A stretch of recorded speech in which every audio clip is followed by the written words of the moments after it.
आज की यह कथा अत्यंत ज्ञानवर्धक और प्रेरणादायक है। यह कथा केवल एक कहानी नहीं है, बल्कि पवित्र शास्त्रों में वर्णित एक महत्वपूर्ण प्रसंग है। शिव महापुराण में इस कथा का उल्लेख मिलता है। इसे सुनने मात्र से व्यक्ति के सभी पाप नष्ट हो जाते हैं और उसके जीवन में व्याप्त समस्त दुखों का अंत हो जाता है। देवों के देव महादेव कहते हैं कि जो भी श्रद्धा और ध्यानपूर्वक इस कथा को सुनता है, उस पर उनकी विशेष कृपा बनी रहती है। लेकिन एक महत्वपूर्ण बात ध्यान में रखना आवश्यक है। इस कथा को अधूरा छोड़ने की भूल न करें। अधूरी कथा सुनना पुण्य की जगह पाप का कारण बन सकता है। इसलिए यदि आप यह कथा सुन रहे हैं, तो इसे पूर्ण मनोयोग और ध्यान से सुनें। आज हम कबूतर की महाशिवरात्रि की इस पावन और पवित्र कथा को आपके समक्ष प्रस्तुत कर रहे हैं। यह कथा न केवल भक्ति और श्रद्धा को प्रकट करती है, बल्कि हमें अच्छे कर्म करने और सत्य के मार्ग पर चलने की प्रेरणा भी देती है। तो आइए, इस अद्भुत और प्रेरणादायक कथा में खोने से पहले, अगर आपने अभी तक हमारे चैनल को सब्सक्राइब नहीं किया है, तो कृपया सब्सक्राइब कर लें। आपकी एक छोटी सी पहल हमें और भी अनमोल कहानियां आप तक पहुंचाने के लिए प्रेरित करती है। प्राचीन काल में एक नगर में एक राजा और रानी निवास करते थे। उनके पास अन्न, धन और वैभव की कोई कमी नहीं थी। उनके जीवन में सुख सुविधाओं की भरमार थी, परंतु उन्होंने कभी दान, धर्म, पुण्य या किसी भी प्रकार का परोपकार नहीं किया। उनका जीवन केवल अपने सुखों तक सीमित था। राजा और रानी ने कभी किसी को भिक्षा नहीं दी, किसी भूखे को भोजन नहीं कराया और किसी धर्म कार्य में सहभाग नहीं किया। इतना ही नहीं, उनकी कोई संतान भी नहीं थी, जिससे उनका वंश आगे बढ़ सके। राजा के महल के निकट एक विशाल देवदार का वृक्ष था। उस वृक्ष में एक सुंदर और चतुर कबूतर रहता था। उसने वहां अपना घोंसला बनाया हुआ था, जिसमें उसके 3 छोटे छोटे बच्चे भी रहते थे। कबूतर प्रतिदिन भोजन की तलाश में नगर में उड़कर जाता और बाजरा पानी चुगने के बाद वापस अपने घोंसले में लौट आता। अपने घोंसले में लौटने के बाद वह अपने बच्चों को प्रेम पूर्वक खिलाता। कबूतर प्रतिदिन राजा के महल के पास भी जाता, यह सोचकर कि वहां से कुछ अन्न मिलेगा, लेकिन उसे कभी कुछ नहीं मिलता। निराश होकर वह आगे उड़ जाता। कबूतर के मन में बार बार यह विचार आता था कि जिस नगर में यह राजा निवास करता है, उसी नगर का यह सबसे विशाल और भव्य महल है। परंतु इस महल में रहने वाला राजा कभी किसी को दान नहीं देता। उसने कभी किसी भूखे को भोजन नहीं कराया, किसी भिक्षुक को भिक्षा नहीं दी, नहीं किसी मंदिर के निर्माण में सहायता की। इतना बड़ा राजा होकर भी वह इतना कंजूस है कि पक्षियों तक को दाना डालने की कृपा नहीं करता। एक दिन प्रातःकाल कबूतर अपने घोंसले से उड़कर राजा के महल की छत पर जा बैठा। उसी समय राजा और रानी आपस में बातचीत कर रहे थे। रानी ने राजा से कहा, राजा जी, हमारे पास इतनी अधिक धन दौलत है कि पूरे नगर में हमें सबसे धनवान और शक्तिशाली कहा जाता है। हमारे पास अन्न धन की कोई कमी नहीं है, लेकिन इस धन का हम करेंगे क्या? हमारे पास न कोई संतान है, न कोई वारिस। यह संपत्ति किसके काम आएगी? राजा ने गंभीर स्वर में उत्तर दिया, रानी, इसमें मेरा क्या दोष है? संतान का ना होना हमारे भाग्य की बात है। राजा अपनी पत्नी से कहता है, रानी, हमारा नसीब ही ऐसा है। हो सकता है कि हमारे भाग्य में संतान का सुख लिखा ही न हो। जब तक जीवित हैं, तब तक इस धन का उपभोग करेंगे और जब मर जाएंगे, तब यह धन उस व्यक्ति के भाग्य में होगा जो इसे प्राप्त करेगा। राजा और रानी इसी तरह की बातें कर रहे थे और वहीं बैठे कबूतर उनकी हर बात ध्यान से सुन रहा था। उनकी पूरी बात सुनने के बाद कबूतर उड़कर नगर में अपने भोजन की तलाश में निकल गया। बाजरा पानी चुगने के बाद वह अपने घोंसले में लौट आया। अब वह कबूतर रोज राजा के महल जाता और उनकी बातें ध्यानपूर्वक सुनता। रानी, जो स्वभाव से दयालु और धर्मपरायण थी, धीरे धीरे उस कबूतर से लगाव महसूस करने लगी। वह राजा से छिपकर रोज कबूतर को बाजरा डालने लगी। कबूतर भी रोज महल आता और बाजरा चुगकर चला जाता। समय बीतता गया और रानी का स्नेह कबूतर के प्रति बढ़ता गया। एक दिन कबूतर ने मन ही मन सोचा, यह रानी तो बहुत अच्छी है। यह मुझे रोज बाजरा खिलाती है, लेकिन इसके घर में संतान नहीं है। ऐसा क्या किया जाए जिससे इस रानी को संतान का सुख मिल सके? कुछ समय बाद कबूतर उड़कर कैलाश पर्वत पर माता पार्वती के पास पहुंचा। वहां पहुंचकर वह माता पार्वती के चरणों में गिर गया। माता पार्वती ने कबूतर को देखा और स्नेहपूर्वक पूछा, पुत्र, तुम इतने दुखी क्यों हो? मुझे साफ साफ बताओ कि तुम्हारी समस्या क्या है। कबूतर ने कांपते हुए उत्तर दिया, मातेश्वरी, मैं जिस नगर में रहता हूँ, वहाँ एक राजा और रानी निवास करते हैं। उनका कोई पुत्र नहीं है। रानी अत्यंत भोली और दयालु है। वह मुझे रोज बाजरा खिलाती है, लेकिन उनकी गोद सूनी है। यह सोचकर मुझे बड़ा दुख होता है। इतना कहने के बाद कबूतर भावुक होकर मूर्छित हो गया। माता पार्वती ने तुरंत उसे होश में लाने की कोशिश की। थोड़ी देर बाद कबूतर होश में आया। माता पार्वती ने उसे बाजरा और पानी दिया और कहा, पुत्र, चिंता मत करो, महादेव जल्द ही अपनी साधना से उठेंगे। मैं उनसे इस विषय में बात करूंगी। थोड़ी ही देर में देवों के देव महादेव ने अपनी साधना पूरी की। माता पार्वती ने कबूतर को अपने हाथों में लेकर महादेव के पास प्रस्तुत किया। उन्होंने कहा, महादेव, यह कबूतर नगर के एक राजा और रानी की समस्या लेकर आया है। उन दोनों के जीवन में संतान का सुख नहीं है। कृपया आप इस पर ध्यान दें। महादेव ने अपनी दिव्य दृष्टि से ध्यान लगाया और कहा, पार्वती, उनके भाग्य में संतान का सुख नहीं लिखा है। यह उनकी प्रारब्ध का परिणाम है। माता पार्वती ने विनम्रतापूर्वक कहा, महादेव, वह रानी अत्यंत दयालु और धर्मपरायण है। उसने कभी किसी को कष्ट नहीं दिया। यदि संभव हो तो उनकी गोद भरने का उपाय करें।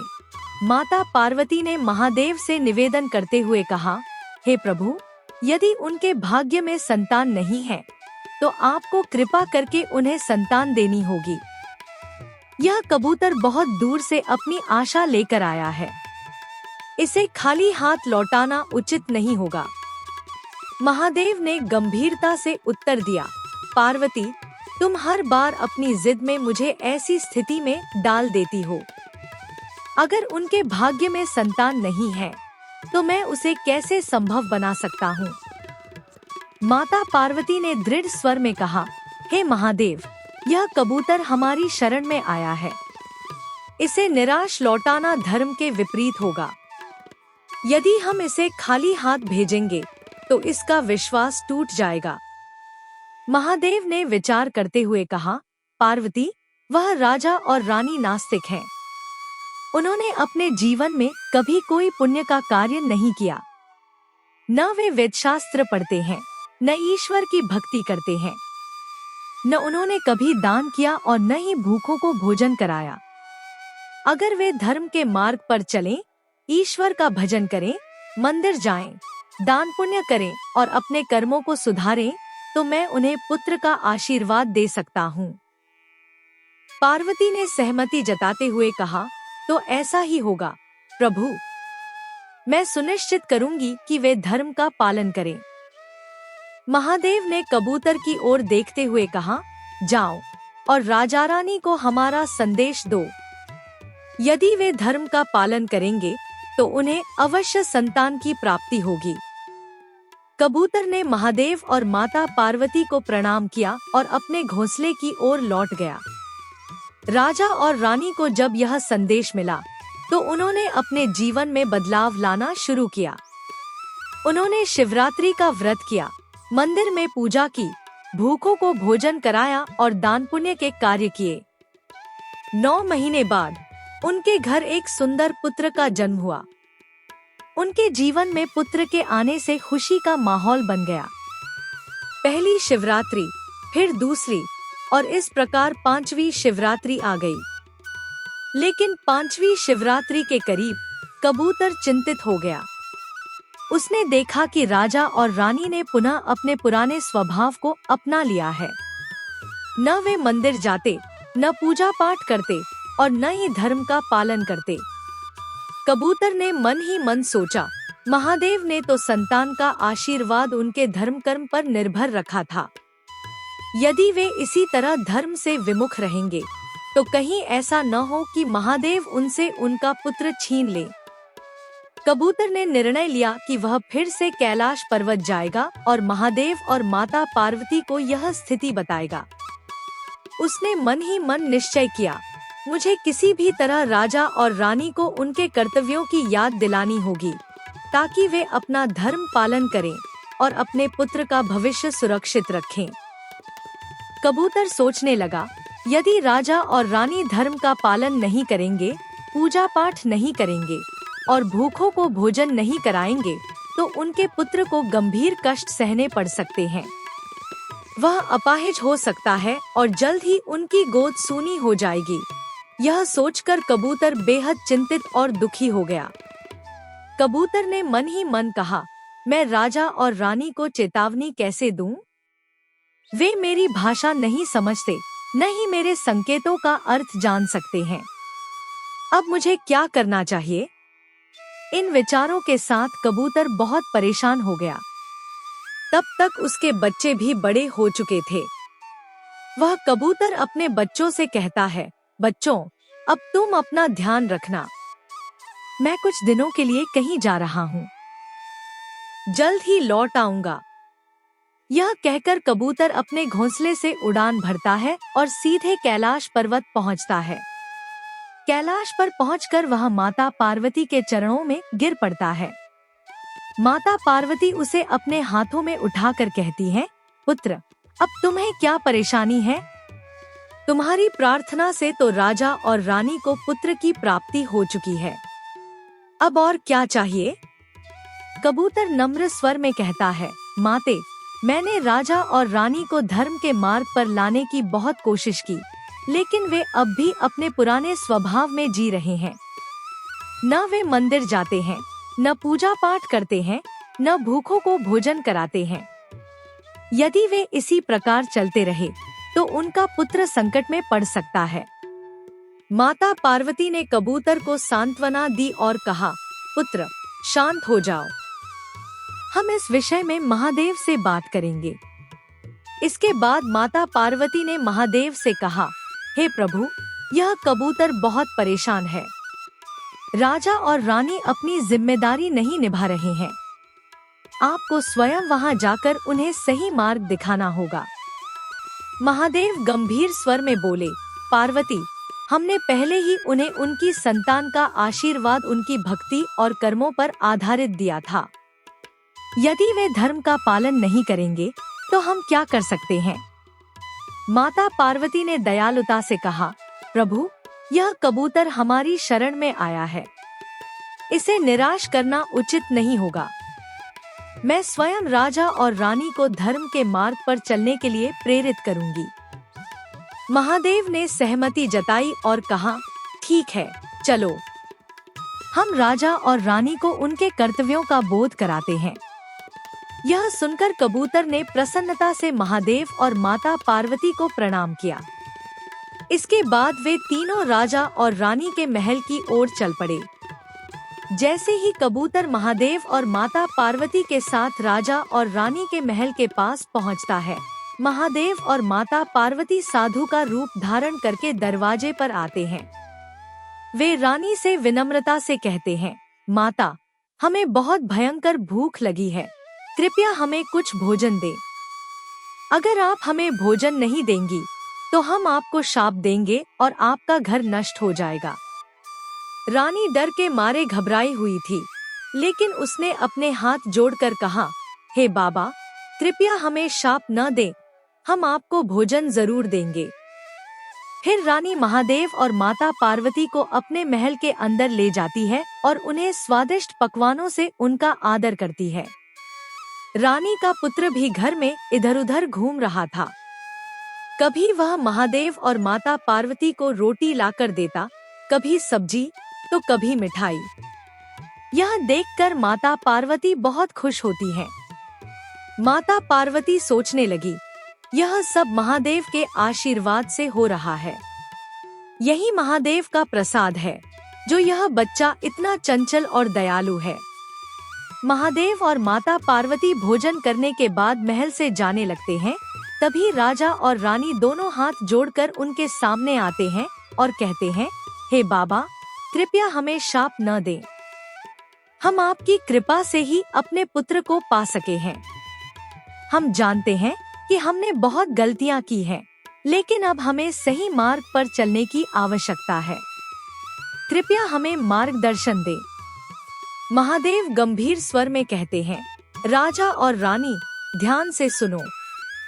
आपने बहुत सी गलतियां की हैं और यदि आपने इस समय सुधार नहीं किया तो आपके पुत्र पर बड़ा संकट आ सकता है और वह जल्द ही इस दुनिया से विदा ले सकता है।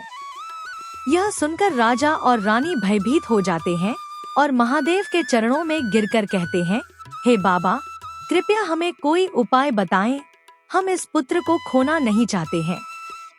महादेव उत्तर देते हैं, राजा, तुम दोनों खड़े हो जाओ और ध्यान से सुनो। अब से यदि कोई तुम्हारे द्वार पर आए तो उसे खाली हाथ वापस मत भेजना। दान करो, धर्म का पालन करो, पूजा पाठ करो और गरीबों को भोजन दो। सभी जीवों की मदद करो और ईश्वर की भक्ति करो। राजा और रानी महादेव के आदेशों का पालन करने का वचन देते हैं। महादेव और माता पार्वती फिर से कहते हैं, जो पुत्र आज तुम्हारे घर में खेल रहा है वह तुम्हारे कड़े परिश्रम से नहीं आया है। यह तुम्हारे भाग्य में नहीं था, लेकिन यह कबूतर की भक्ति का फल है। यह कबूतर कैलाश पहुंचा, महादेव और माता पार्वती से प्रार्थना की और तुम्हारे लिए यह पुत्र मांगा। राजा और रानी आश्चर्यचकित हो जाते हैं और पूछते हैं, यह कबूतर कौन था? तभी वही कबूतर वहां आती है, महादेव और माता पार्वती को प्रणाम करती है। यह वही दिन था जब महाशिवरात्रि थी। महादेव और माता पार्वती अपना असली रूप धारण करके राजा और रानी को दर्शन देते हैं। इस दिव्य क्षण के साथ राजा और रानी की शिवरात्रि सफल होती है और वे अपने घर में भक्ति, पूजा और धर्म का पालन करने का संकल्प लेते हैं। उनकी शिवरात्रि का उत्सव धूमधाम से मनाया जाता है और यह दिन उनके जीवन का सबसे महत्वपूर्ण दिन बन जाता है, क्योंकि उन्होंने महादेव की कृपा प्राप्त की और अपने पुत्र के जीवन को संकट से बचा लिया।